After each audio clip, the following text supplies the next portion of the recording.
সালাম দেওয়াটা হচ্ছে সুন্নাহ। আমরা জানি কি জানি না, বাট রিপ্লাইং টু সালাম ইজ ম্যান্ডেটরি ইন ইসলাম, ওয়াজিব ইন ইসলাম। কিন্তু সালামের উত্তর দেওয়া এটা হচ্ছে ওয়াজিব। সবাই আওয়াজ দিয়ে বলেন, এটা কি? ওয়াজিব।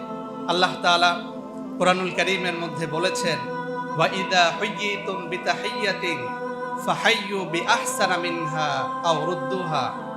When you are great in return with one better than it or return it equally.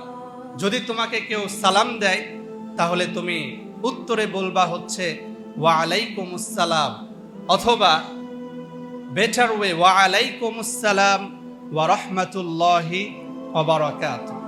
এজন্য সালাম দেওয়াটা হচ্ছে সুন্নাত, কিন্তু সালামের উত্তর দেওয়া কি বলেন তো? ওয়াজিব।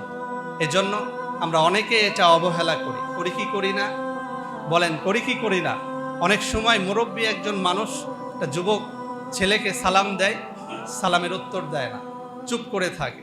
এটা করলে চলবে না। এটা যদি করা হয় তাহলে এটার জন্য গুনার ভাগীদার হতে হবে। তার কারণ সালামের উত্তর নেওয়া হচ্ছে ওয়াজিব। এই জন্য আজ থেকে আমরা বেশি বেশি সালাম দিব, এবং কেউ যদি সালাম দেয় আমরা উত্তর দিব, জোরে সোরে উত্তর দিব। পারবো তো ইনশাআল্লাহ?